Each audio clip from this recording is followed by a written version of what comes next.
My sister Dove barged in on the morning of my wedding to Atlas, ready to sabotage everything. She's always been the selfish diva, and I'm done being her victim. This time, I won't let her steal my moment. Things were finally becoming beautiful in my life, and before I could take a much-needed breath of fresh air, my wicked, selfish sister Dove came to taint it. I was planning to marry my man of dreams, Atlas. It would be the day worth all her evilness, joyous and full of my love for him. Her tactics awaited me on that morning when I was to wear my white wedding gown. Dove has permanently shadowed me like dark clouds of envy, making the air we breathed thick with resentment. At one point she was golden, pretty, intelligent, and the one our parents all adored. Then there was the shadow, living a life that didn't belong to me. Their daughter Dove had stayed with them after a breakup just a few months after her futile attempt to cling to ostensible wealth. Dove quit college after 2 years at the urging of her then-boyfriend Jeremy, who is rich. Her so-called true colors were shown when the marriage bells rang. Their marriage survived for a mere 3 years before it all crumbled beneath the weight of her excesses and the emptiness in her heart. Now that she had no job, nor any future apparent in that, she was a leech, sucking the life out of our parents while playing with the fragile doll, indulging herself. Life with Dove was always one constant battle growing up. I remember living in the shadow of her beauty as everyone fawned over hers, and I was almost insignificant. She thrived on my being her inferior, reminding me that ugly and nobody likes me was me. Her cruel jabs cut more profound than any physical scar, and I had to fight my insecurities for years. Our parents admired Dove's achievements and never sided with me. They were in happy denial about the emotional turmoil when I was so frustrated with her, giving her license because she always seemed to meet their expectations. All that mattered was built up one evening when I came back to discover 2 of my dresses had been callously torn, undoubtedly a result of Dove's childish actions. I had borne her torture for years and decided to go before my parents, exposing her acts. Surprisingly, I felt liberated standing there. But she told my mother that Dove was passing through a phase, but my father was beginning to see through it. He could no longer turn a blind eye to her narcissism. "She needs to get her life together," he said, his voice lacing with frustration. And Dove, the victim once again, stormed out of his sight, slamming the doors behind her, her anger aimed straight at me. But I had made up my mind. I wouldn't back down if it meant enduring the fruits of her temper. Everything changed when I met Atlas at one of my work conferences. Now, he was everything I wished for and had wanted to be: intelligent, kind, and utterly charming. My connection with him was instant. With the relationship growing, he would be my safe haven when everything went wrong.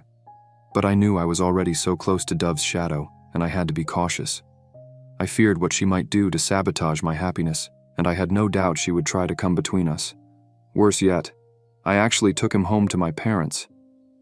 The tension in the room was palpable.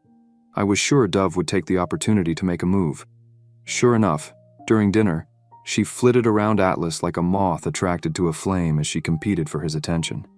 I watched her machinations play out calculated methods by which she would lean in closer, laughing a bit too loud at jokes he would make. Her moves were becoming audacious, and inside me, a bitter compound of anger and anxiety began to brew. Was she going to try and seduce my fiancé? Were there no depths to which she would sink to bring ruin to my life? I thought I had maybe seen the worst of her. No, Dove was to surprise me with the contrary. She managed shrewdly to ingratiate herself with Atlas's good books, and I steeled myself for the battle ahead. Little did she know that I had finally realized the importance of protecting what was mine, and this time was different. I was not going to back down. Weeks turned into months, and my wedding date loomed, causing tension within our family. Dove pretended nothing was amiss, yet she always started knitting herself more intricately into the tapestry of my life. She called me constantly, asking questions about my wedding, feigning excitement while true intentions bubbled beneath. I had to remind myself it wasn't genuine interest. At one point, I sat in my room sifting through a dozen wedding invitations and seating charts. While scanning down the list, my phone buzzed with a message from Atlas saying he was coming over to finalize everything for the big day. My heart skipped a beat, and for that moment, I forgot all about Dove. When Atlas arrived, there was a bouquet of my favorite sunflowers. They brightened the room and banished briefly the dark clouds of Dove's presence. That night, we pored over our plans, chuckling and dreaming of a future together. Even in my state of bliss, I couldn't shake my nagging worry, the chance that Dove might, after all, show up for the party. The night was drawing close, and just as Atlas was about to leave, he knocked on the door. I was sure my stomach would churn into knots. There was Dove, as expected, an accident waiting to happen, with perfect timing. She burst in with her classic bluntness, clad in a brand new dress that had me looking like the ultimate inferior being. "I thought I'd come by and see how the wedding planning is going," she chirped, dripping saccharine sweetness. Atlas turned to me, seemingly sensing the change in the room's air. I had a smile on my face, but my heart pounded like a jackrabbit.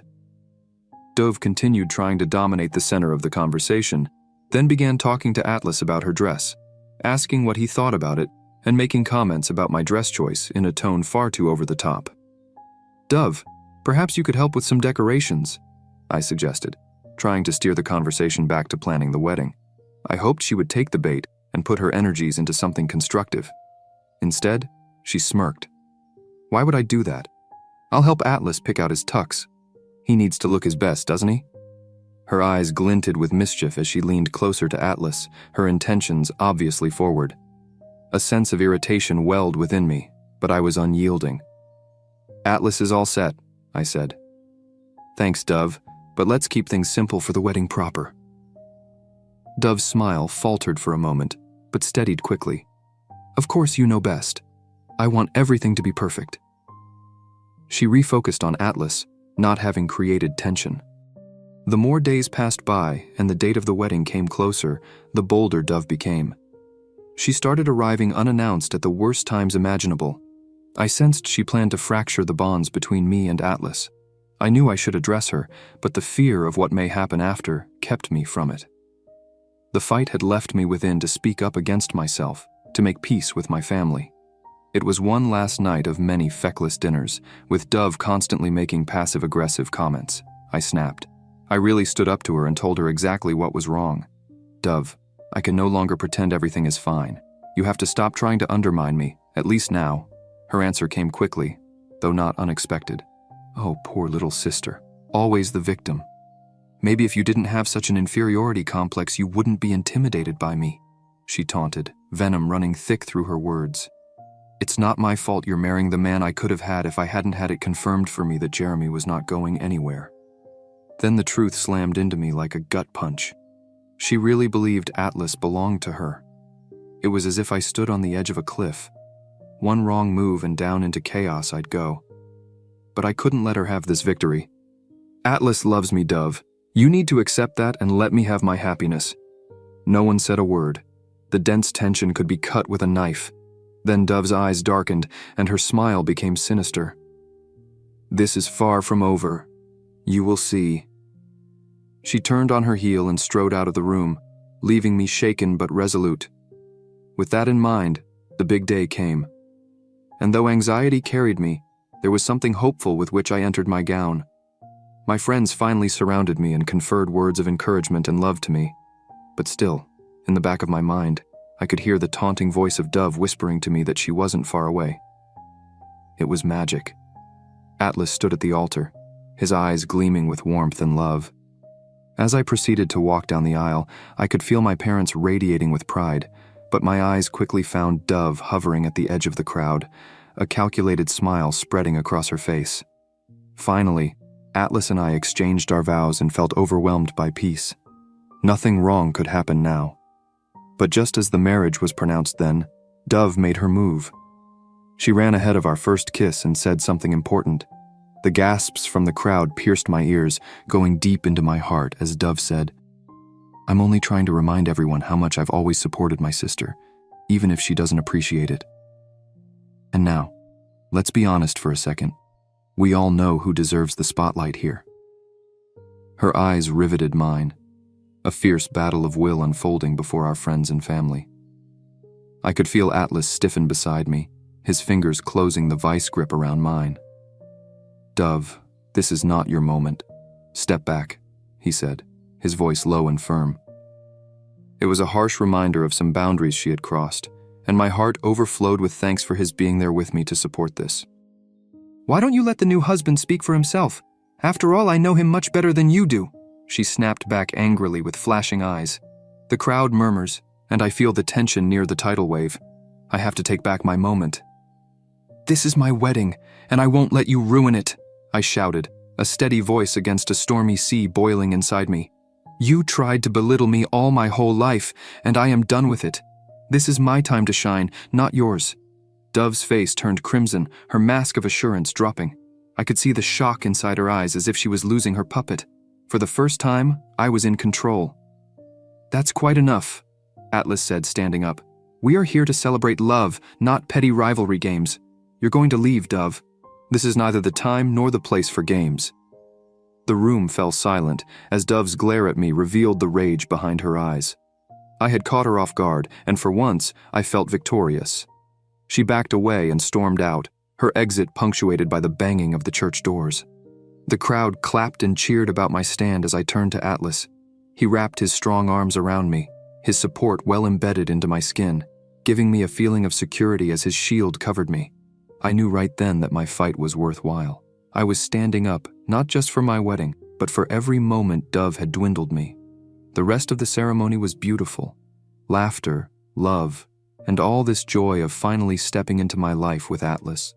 I felt this weight lift off my shoulders, knowing I had stood up to my sister and emerged more vital than ever before. With the night falling on, I danced and partied with the people I loved. The intrusion of Dove remained way behind.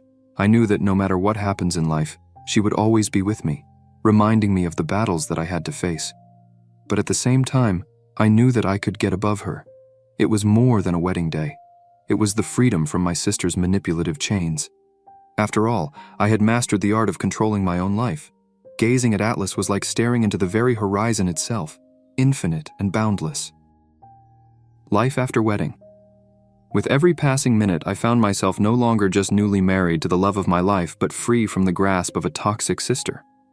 The journey lay ahead, and it was far from easy. But with Atlas by my side, I stood ready to face it all. As the last guests left and stars twinkled above us, I felt a finality of that kind sweep across me. Atlas took my hand, pulling me close as we stepped outside. "You were amazing in there," he whispered into my ear, his voice full of admiration. "I am so proud of you for standing up to her." "I couldn't have done it without you," I said, my heart full of love for her as it swelled. "You believed in me when I didn't believe in myself."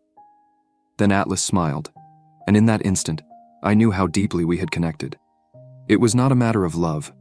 It was about partnership, standing together against the storms that life tosses your way. We walked hand in hand, our future stretching out before us as a long road on which possibility paved each path. We were returning to our shared life. The scars would linger from the things of my past, but they would not define me. They reminded me daily that I was becoming more robust and resilient. My battles created a new version of myself, who would not easily give in to adversity. Dove would always hover in the shadows, and I have learned how to push her back. She could not determine when I was happy or steal it away from me. Instead, I nurtured what Atlas and I had built together. With time, I found a way to cure and bloom. I began seeing a therapist, poured my heart into creative projects, and surrounded myself with supportive friends. I started to see the beautiful colors in this world that Dove had done her best to mask for so long. I knew stepping forward into such an unknown future would not be smooth sailing. There would still be moments of doubt and whispered insecurities trying to creep in. But I had Atlas, a constant reminder of how very worthy I was of love, joy, and life, forever chiseled into my heart. Now, we had just begun our love story. Under the starry sky, I was sure that whatever awaited me, I would face it with all my might and determination. With her, we could conquer everything, and she would always walk up with every step I took ahead into the light once more from the darkness that had shrouded my past.